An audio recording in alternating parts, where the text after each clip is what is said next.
Okay, hi, I'm very happy to be here today, this morning, and have the opportunity to talk to you, Miss Nikki Giovanni. Thank you.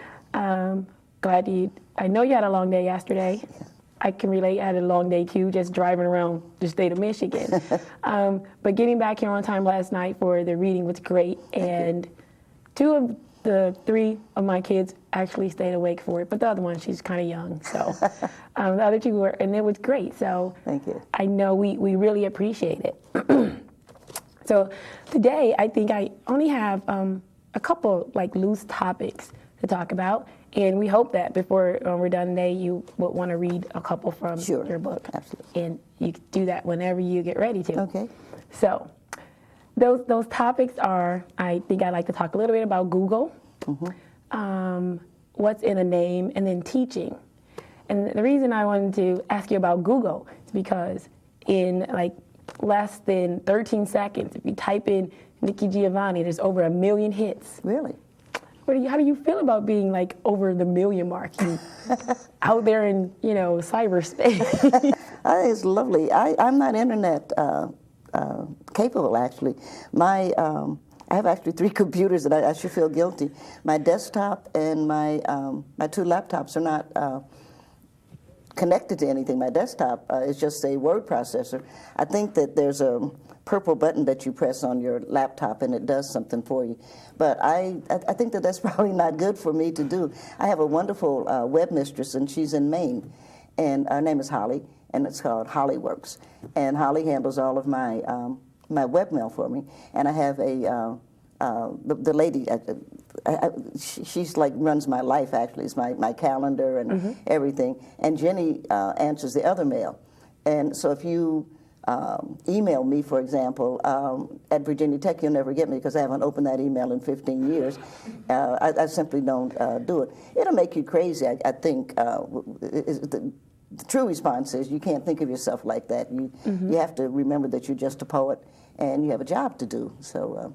But I think that speaks to that you are doing a wonderful job. Thank you. Because when people want to look you up and we go on the internet and there you are, over 1 million times. So I think that's great because you're doing what we need you to do, which is producing stuff that everybody else is out there talking about. I need to put some pop-up ads or something. No. I'll have to talk to those people like, come on now, I need a new car. So.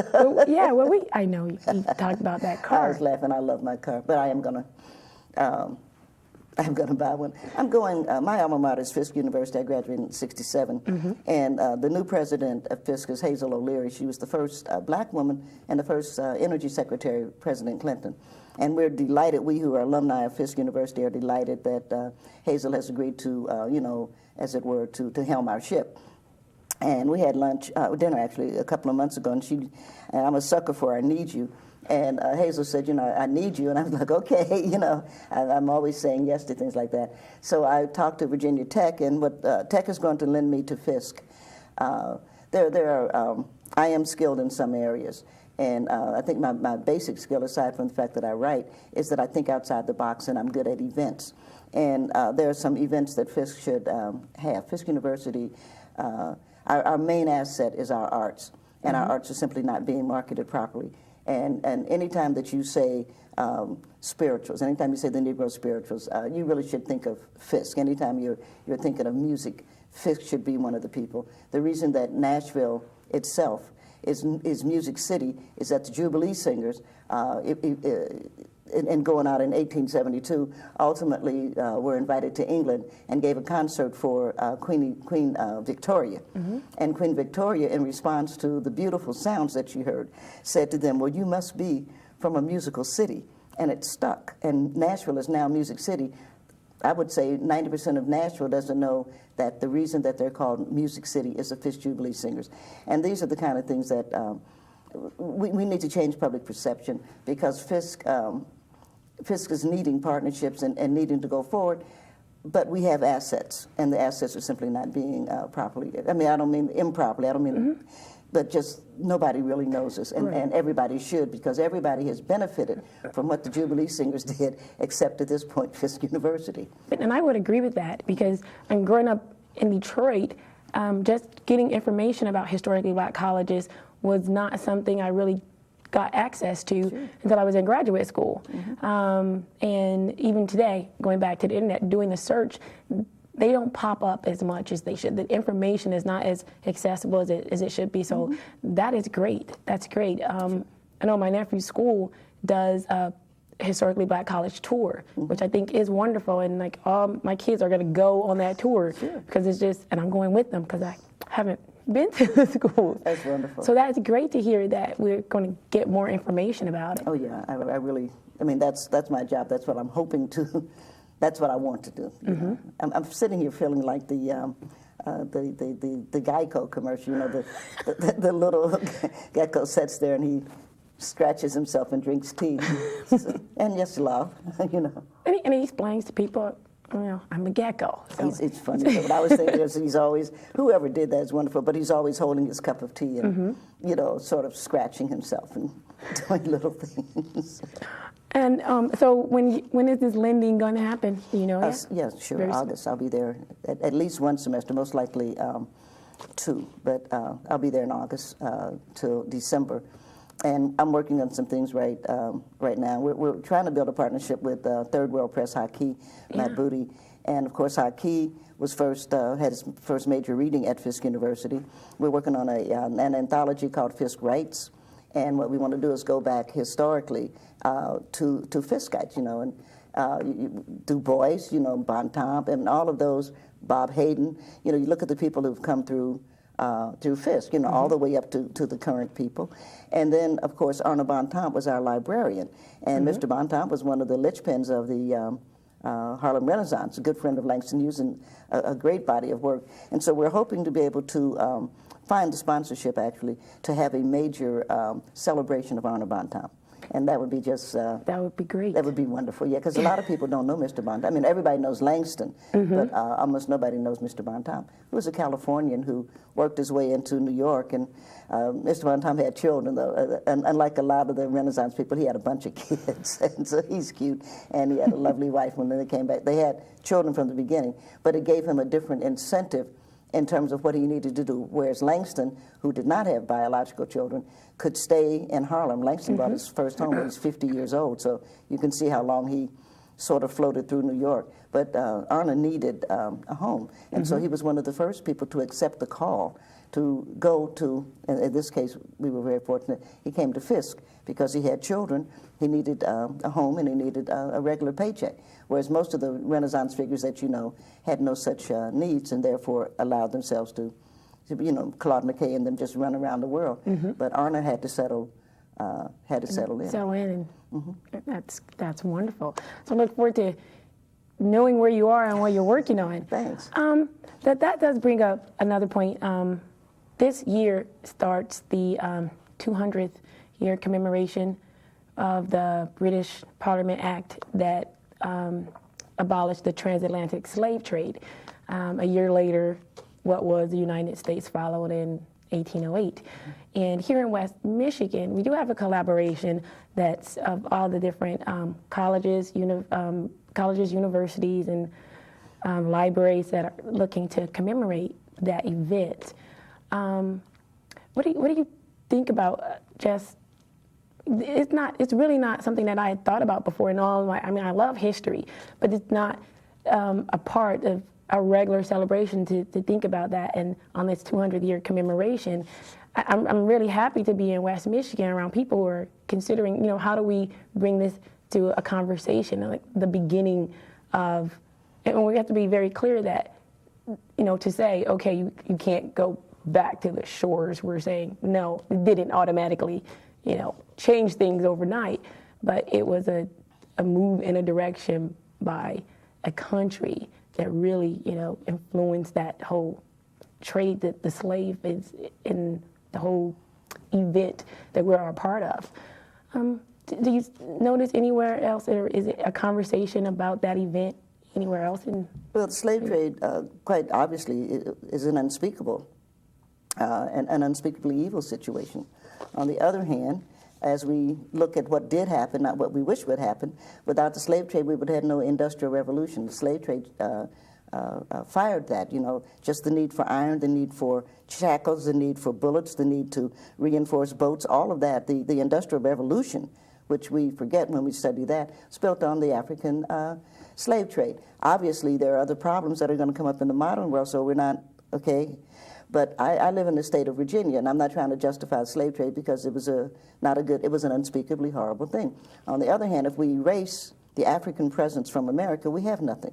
We have little duchies like you see up in Czechoslovakia, or some of those little states that Russia has broken up that are going around shooting and killing each other. The binding, the glue that bound America, in fact, was the African presence. Not to mention, we did the work. But I do work in slavery. I was a history major, and I have a great love of history. And my previous book, Quilting the Black-Eyed Pea, starts to look at Middle Passage. And what I think is, I think a couple of things. Number one, I think it's really time that white Americans get over the guilt, because I'm tired of hearing about it. You did it, and you ought to apologize for it. And so the state in which I live, Virginia, has a resolution right now to apologize. I saw that Clinton had a resolution. And black people differ on this, so I'm not a politician, I'm not running for office. But I think an apology is due, because you mistreat somebody, you could at least say, I'm sorry. What they don't want to do is reparations. And I read my paper, I read USA Today, and so people are always writing in and say, well, we didn't apologize to the Japanese, but yes, actually you did, and you also gave reparations. Germany apologized to the Jewish community and gave reparations, so reparations are in order, and since America wastes money on everything else, they ought to, write the check, because we're black, we'll spend the money, so it's not like, we'll hoard it or go someplace, we'll spend it, and everybody will benefit from it. I think that's important. But I also know, and it's because of the work I have been doing with NASA. And so forget anything current with NASA, okay, because we have to go back. Okay. That's kind of crazy. Move on. Oh, yeah, I mean, that's another discussion. But in having been invited to speak to NASA, and I'm a lover of space, I kept looking for what are we missing when we look at space, right? I did not have the privilege of knowing Eugene Roddenberry, which I wish I had, who did Star Trek, but I do know Nichelle Nichols, right, and who was his lover. She lived with him all those years. When we went into space, when we go into space, one of the things we're doing is going into an unknown place with no known landmarks, and this is what makes space a puzzlement. This is why we haven't sent people far distances. There's nothing that we're doing in space right now that is out of sight of planet Earth. And in order to actually traverse space and actually to make use of it, we're going to have to go beyond what is known. Now, we have the X Games, and I'm sure you're aware of all of that, where we go into a distant planet, and these people are warring and shooting each other, and we come in with our wonderful weapons and kill them. This is not the way to look at space. This is the way we look at America, and we need to get over, or actually Earth, and we need to get over that kind of egocentristic thing that we do. If we want to learn how to travel in an unknown space to a place that may or may not, but mostly will not, be particularly welcoming, we have to look at Middle Passage. And we have not really taken a good look, because we refuse to recognize the bravery of those Africans who made that journey. We want to say, we want to show a slave ship, and we want to show people screaming and crying and doing ugly things, and that could not have been. And we know it could not be simply because those people arrived on these shores sane. Had they been doing, had the fears overtaken them, had they refused to participate in their own imagination and their own recreation of themselves, they would have been no good. And I can put you in a room and leave you there for 6 weeks, and you'll be an idiot. There'll be nothing I can do with you. I can't make a slave out. I can't do anything with you because you're crazy. So no, I mean, this is Psych 101. So we have to ask ourselves, if we back into the slave trade, how is it that they came to these shores sane? And then, of course, we know that the most brutal aspect of slavery, aside from, you get the whipping and the lynch, but the most brutal aspect, in my opinion, was that you stood on a slave block naked. And nobody wants to show that. So Hollywood has done a great disservice to this endeavor by showing you cute little slaves that are all nice and clean, and they're all standing in their little colonial outfits, and people are talking to them like they make sense. People put their hands in your mouth and any other orifice that they wanted to, and you were branded. Now, how do you stand on that block? I mean, I can show you abused children right now, abused wives. They can't function because of the level of abuse. And yet people stood there and somehow held on to something were sent to a plantation where it's not going to get any better, and recreated themselves yet again, and found a way to worship, and found a cuisine, and found a way to give a family. So we have to look at the strengths. These were great people, and we in planet Earth consider people great only because they do or don't have a bomb, or they are or are not willing to kill each other. I teach at Virginia Tech in Blacksburg, and just did a thing recently with my students, and I said, you know, who was John L. Lewis? And nobody knew who was Walter Reuther, and nobody knew. I said, why is it that you know Lucky Luciano, who was a crazy murderer? Why is it that everybody knows Al Capone? How is he a folk damn hero when all he did was kill people, and yet the people that were trying to get health care, the people that were trying to get the mind safe, we don't have stories about them? That's a decision. And America needs to stop making decisions to honor and uphold crazy crooks. But you look at the black community. What do you see? If you wouldn't be black, you would think, oh, I'm going to go to black community, I'm going to score some drugs, because that's all that. That's ridiculous. There are stories, but you wouldn't know that from looking at television. Why is it that Law and Order is on 24 hours a day, and you can't get a decent story about anything else? So I think that as we are coming to this anniversary, we in Virginia are particularly aware of it because 1619, the slave trade began on the James River. And we are beginning to say we have to do something about it, and we do. But we have to change the entire culture, because the entire culture is here to tell American youngsters, oh, you know, the past, or as one of the delegates said in Virginia, you know, why don't they get over it? Are you kidding? Have you lived today? I mean, it's like Prop 2 here. What do you mean that we have 200 years of segregation? We're trying to balance it by 50 years of affirmative action, and we're affirming the fact that these people have a right to be a part of the community. How can that be wrong? So that's the kind of thing that slavery is an important discussion. Yes. And the history of slavery needs to be dealt with. But we cannot do that unless we look at the people from the people's point of view, which is what I keep saying to my students. You have to look at slavery from the point of the view of the people who endured it. And of course, we have a great testament first and foremost, we have a great testament in the spirituals. These are great songs. Not only do they express sorrow, but they express joy. And that's the key. Why you have to ask yourself, how could these people under these circumstances express joy? How could they take pride in their work? And we know they take pride in their work because we're now living with a workforce, particularly an American workforce, that does not take pride in its work. And you know immediately. I mean, you walk into a store and somebody's on a cell phone or they're talking to each other, and you're standing around trying to spend money, and they finally decide, can I help you? And they're surly, right? How can these people, they're not taking pride. How can these people have taken pride in what they did? So we have to relook at the African presence in America, and we will find that it is an honorable and a great presence. I agree. You spoke earlier about thinking outside the box, and I have to say, growing up in Detroit, lots of music. My father played the French horn, my mother sang, and then I was introduced at an early age to poetry and literature, particularly growing up in a Muslim household. That literacy was very important.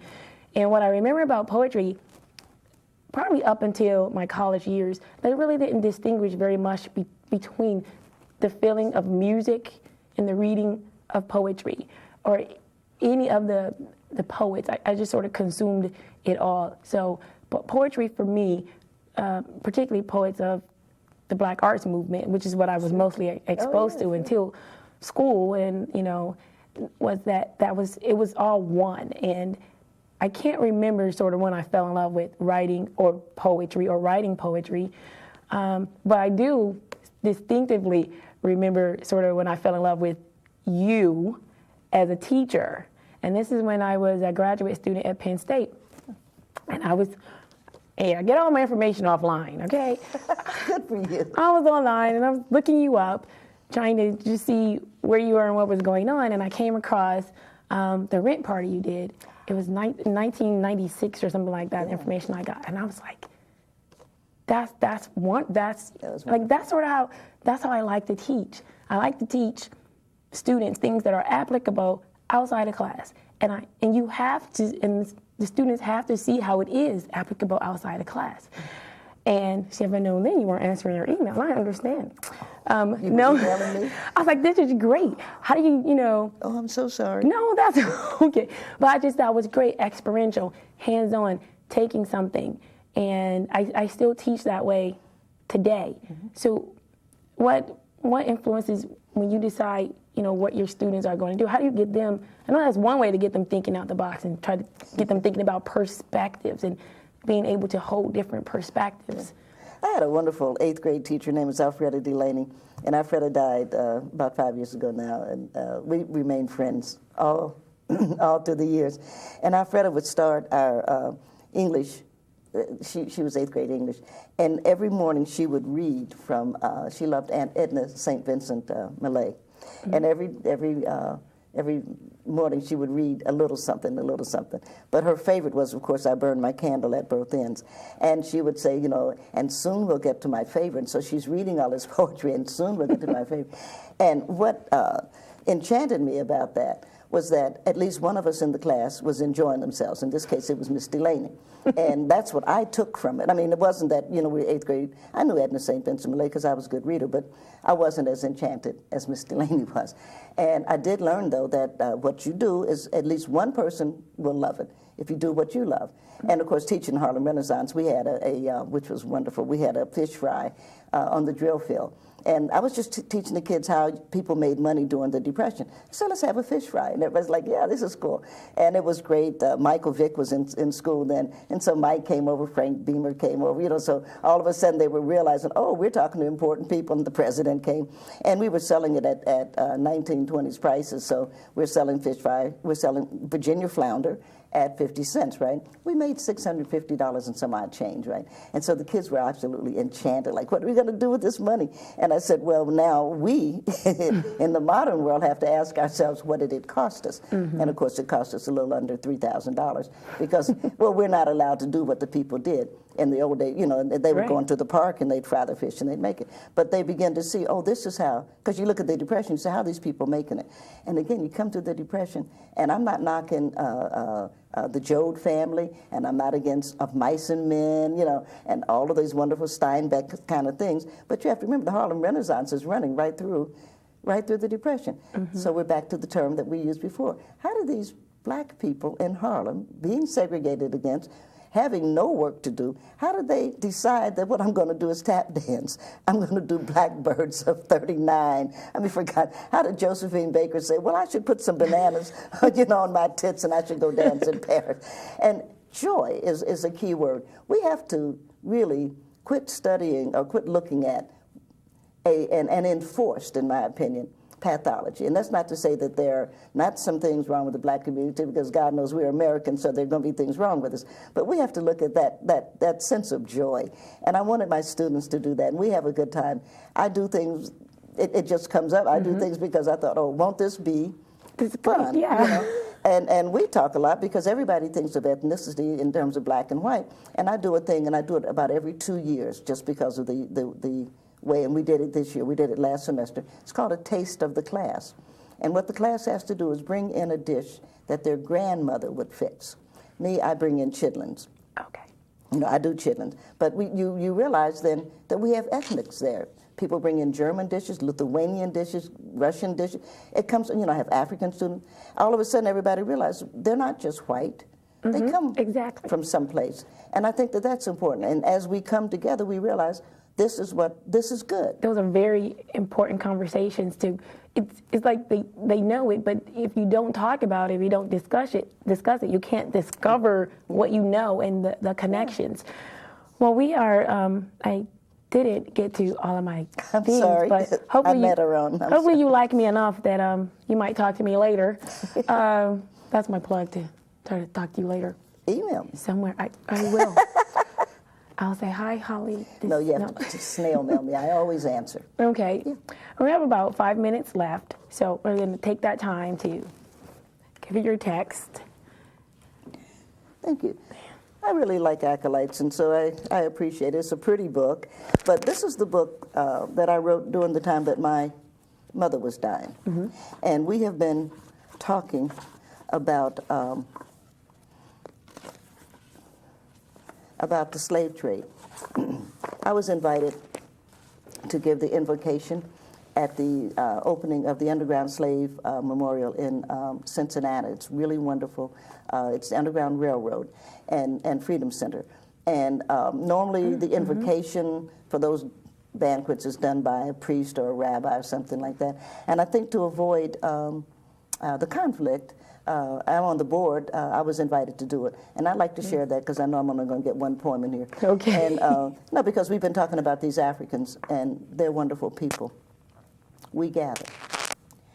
We are gathered to fulfill a covenant, a vow made in cadence to the tramping feet carrying the weary, scarred, branded bodies harvested for the unspeakably vicious trade in slave labor. We are gathered because a sacred vow was made as these people, chained head to toe, head to toe, head to toe, with no room to turn, no privacy of body or soul, bereft of the comfort of their gods and languages could bring, allowed a curiosity, a wonder, a sense of newness to give them the courage to survive, to thrive, to find a new world. We are gathered in awe of the people who stood on the auction block, bent under the master or the lash, clearing the land they could not claim, growing crops they could not share, birthing children they could only love in memory, being shamed by powerlessness. We recognize it was never their shame. We gather in celebration of those who utilized the Underground Railroad, those who rode it, and those who helped others get on board. We flow bitter tears for those whose freedom was found at the end of a rope. We come to this moment, having achieved neither restoration nor reparation, but we come. We gather together with friends of freedom to commemorate the courageous men and women who have sacrificed their all for the uplifting of humankind.